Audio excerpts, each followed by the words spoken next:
Ramizan Yazmiliri 6. bab Rozaning Küchi 1. bölüm Roza Tutushning Küchi. Roza tutadigan qavmning roza tutishda qandoq ching turdiganligi Ramizan ibodatlarining qandoq qilib eng mumkin bo'lmaydi deb qaralgan yerlargacha yetib borganligini bilamsiz. Qalbi ko'r, qo'liqi pang, tili gachilardan boshqalar buni ko'rib turibdi, anglaydi. Ramizan va roza tutadigan qavmni tilga oladi. Faqat o'zi uchunla to'plagan narsalar va dindan yiroqlashgan dinsizlar yurtlarida kayf safa surib yurgan oz bir qism ozg'unlardan boshqa hamma odam Ramizan oyida bir narsalarga erishishning ko'yida bo'ladi. Ramizanda har bir jamoat o'zi bilmagan holda bir narsalarga erishalaydi. Bu shu kishining imoni, bilimi, tushanchalari, g'ayrat, shijoati va niyatiga bog'liq bir ish bo'lib, kishiga qarab o'xshamaydi.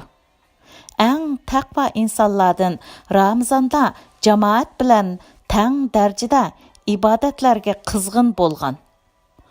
Mundaqlar ibodatga qitilgan kishilargacha hamma odam Ramizanning muborak tugminiga suv to'shiydi.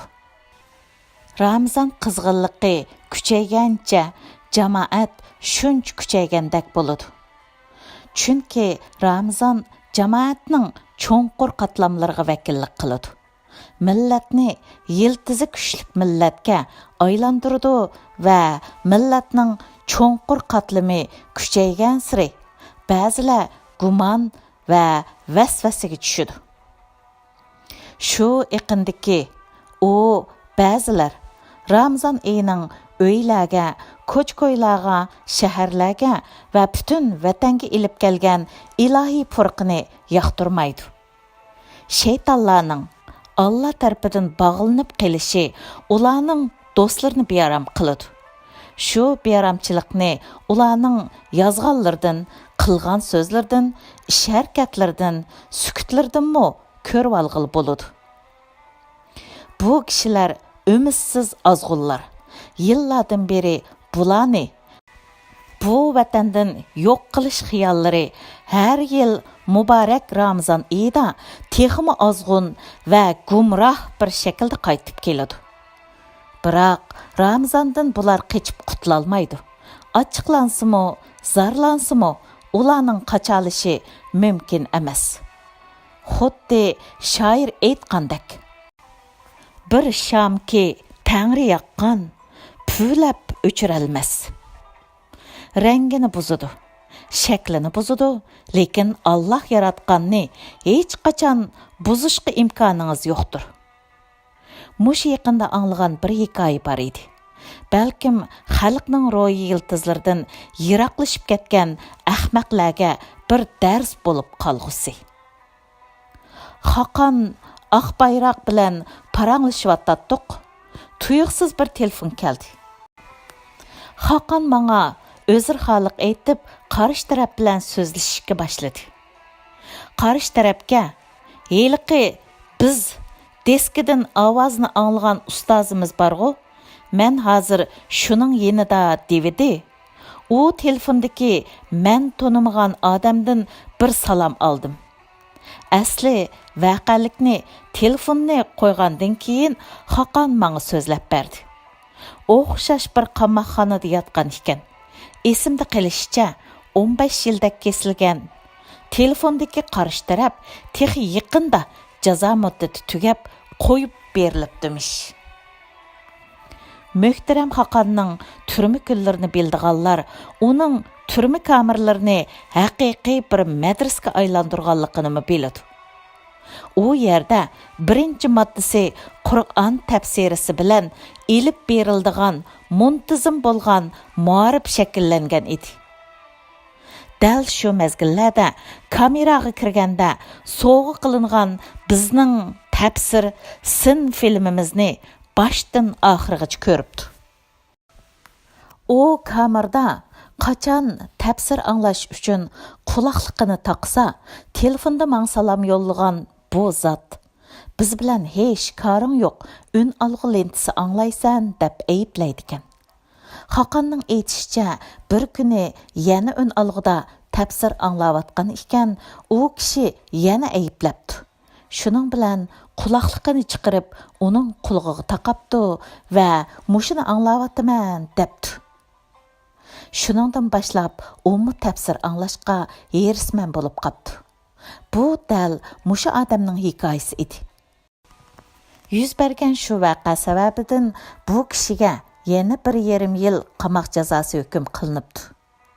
Jazoga e'tiroz bildirgandan keyin jazo qarori uningga qarshi holatga o'tib, 1,5 yillik jazodan 15 yillik jazoga uzartilib, hayotini qorong'ulashtiribdi.